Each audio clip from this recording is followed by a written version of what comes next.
Right ఇక breaking news చూస్తున్నాం. ఏలూరు జిల్లా భీమడోలు మండలం సూరప్పగూడెం వద్ద జరిగిన ఘోర రోడ్డు ప్రమాదంలో ముగ్గురు యువకులు మృతి చెందారు.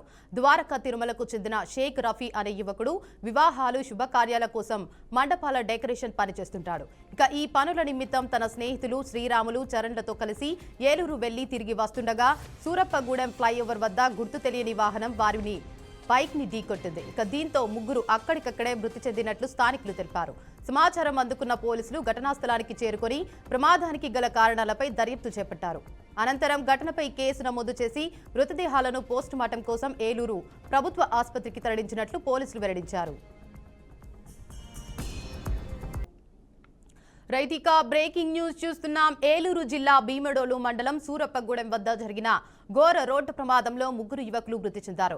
ద్వారకా తిరుమలకు చెందిన షేక్ రఫీ అనే యువకుడు వివాహాలు శుభకార్యాల కోసం మండపాల డెకరేషన్ పనిచేస్తుంటాడు. ఇక ఈ పనుల నిమిత్తం తన స్నేహితులు శ్రీరాములు చరణ్లతో కలిసి ఏలూరు వెళ్లి తిరిగి వస్తుండగా సూరప్పగూడెం ఫ్లైఓవర్ వద్ద గుర్తు తెలియని వాహనం వారి బైక్ ని ఢీకొట్టింది. దీంతో ముగ్గురు అక్కడికక్కడే మృతి చెందినట్లు స్థానికులు తెలిపారు. సమాచారం అందుకున్న పోలీసులు ఘటనా స్థలానికి చేరుకుని ప్రమాదానికి గల కారణాలపై దర్యాప్తు చేపట్టారు. అనంతరం ఘటనపై కేసు నమోదు చేసి మృతదేహాలను పోస్టుమార్టం కోసం ఏలూరు ప్రభుత్వ ఆసుపత్రికి తరలించినట్లు పోలీసులు వెల్లడించారు. ఇక ఇదే అంశంపై మరింత సమాచారాన్ని మా ప్రతినిధి రవి అందిస్తారు. చెప్పండి రవి, అప్డేట్స్ ఏంటి? Thank you Devika. ఏదైతే ఏలూరు జిల్లా ద్వారకా తిరుమల చెందిన యువకులు ముగ్గురు భీమడోలు మండలం సూరప్పగూడెం వద్ద రోడ్డు ప్రమాదానికి గురై మృత్యువాత పడ్డారన్న విషయం చెప్పొచ్చు. ఇది ఎక్కడంటే భీమడోలు మండలం సూరప్పగూడెంలోని ఎవరైతే షేక్ రఫీ అనే వ్యక్తి వివాహాలు శుభకార్యాల నిమిత్తం డెకరేషన్ చేస్తూ ఉంటాడు. ఆయనకు ఆ పని నిమిత్తం నిన్న రాత్రి ఏదైతే మా ఏలూరు ఉందో ఏలూరులో ఒక డెకరేషన్ కార్యక్రమానికి వెళ్ళి ఈ రోజు తెల్లవారుజామున వస్తుండగా సూరప్పగూడెం వద్ద ఫ్లైఓవర్ వద్ద గుర్తు తెలియని వాహనం ఢీకొనడంతో ముగ్గురు అక్కడెక్కడే మృతి చెందడం జరిగిందని చెప్పి పోలీసులు చెప్తున్న పరిస్థితి కనిపిస్తుంది. దీనిపై పోలీసులు కేసు నమోదు చేసి దర్యాప్తు చేస్తున్నామని చెప్పి వాళ్ళు చెప్తున్న పరిస్థితి కనిపిస్తుంది Devika. Right, thank you for the update Ravi. Cricket federation of Hyderabad ఆధ్వర్యంలో హైదరాబాద్ లో మరో ప్రతిష్టాత్మక టోర్నీ ప్రారంభం కానుంది.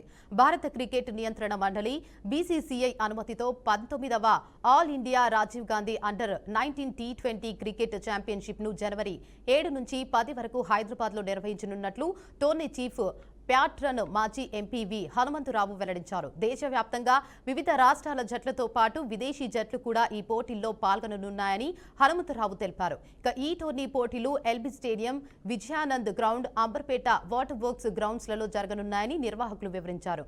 యువ క్రికెటర్ల ప్రతిభను వెలికి తీసే లక్ష్యంతో ఈ టోర్నీని అత్యంత ప్రతిష్టాత్మకంగా నిర్వహించనున్నట్లు హనుమంతరావు స్పష్టం చేశారు.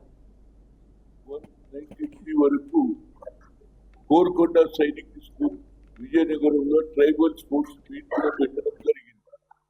ఆ తర్వాత క్రికెట్ కూడా చేయాలనే ఆలోచనతో మొదలు పెట్టారు. ఇప్పటి వరకు 19th Rajiv Gandhi international 2020 tournament చేసుకున్నాం. దీనికి అన్ని రాష్ట్రాల నుంచి కూడా మన భారతదేశంలో ఉన్నటువంటి అది కర్ణాటక కావచ్చు, మహారాష్ట్ర కావచ్చు, బీహార్ కావచ్చు, అన్ని రాష్ట్రాల నుంచి కూడా 12 టీమ్స్ వస్తున్నాయి. మన దగ్గర కూడా హైదరాబాద్ క్రికెట్ అసోసియేషన్ వాళ్ళ దగ్గర నుంచి కూడా వాళ్ళు కూడా కొందరు సహకారం చేస్తారు. దీని ద్వారా కొత్త వాళ్ళకు కూడా అవకాశాలు వస్తాయి. ఎందుకంటే రేంజ్ పెరిగింది. అందులో మ్యాచ్లో ఆడినటువంటి వాళ్ళు మొహమ్మద్ సిరాజ్ కూడా ఇండియాకు ఆడుతున్నాడు, హనుమాన్ విహారీ ఆడుతున్నాడు. ఈ విధంగా కార్యక్రమం స్పోర్ట్స్ ఎంకరేజ్ చేయాలనే ఉద్దేశంతో గత 18 ఏళ్ళ నుంచి చేసేది 19వ సంవత్సరం. దీనికి తప్పనిసరిగా ముఖ్యమంత్రి గారిని ఫైనల్ కు రావాలని రిక్వెస్ట్ చేసుకున్నాం. కానీ ఒక ప్రాబ్లం ఏమిటంటే ఫ్లడ్ లైట్స్.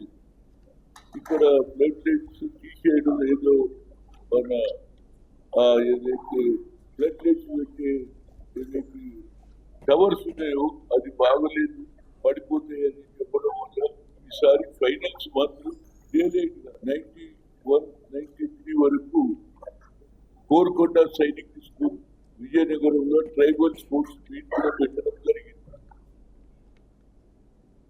కాకినాడ జిల్లాలో బాలుడికి పెను ప్రమాదం తప్పింది. ఆడుకుంటూ మెంతో ప్లస్ డబ్బా మింగిన 8 నెలల బాలుడు ప్రాణాపాయం నుంచి బయటపడ్డాడు. ఫిట్స్ చికిత్స కోసం తల్లి విజయదుర్గతో కలిసి కాకినాడ ప్రభుత్వ జనరల్ ఆసుపత్రి జీజీహెచ్లో చేరిన ఈ బాలుడు హాస్పిటల్ ఆవరణలో ఆడుకుంటున్న సమయంలో ప్రమాదానికి గురయ్యాడు. అనుకోకుండా మెంతో ప్లస్ డబ్బాను మింగడంతో బాలుడి గొంతులో అది అడ్డుకుపోయినట్లు సమాచారం. ఇక పరిస్థితి విషమించడంతో అక్కడే ఉన్న డాక్టర్లు వెంటనే స్పందించారు. బాలుడి గొంతులో అడ్డుకున్న మెంతో ప్లస్ డబ్బాను తొలగించి ప్రాణాపాయం నుంచి తప్పించినట్లు తల్లిదండ్రులు వెల్లడించారు.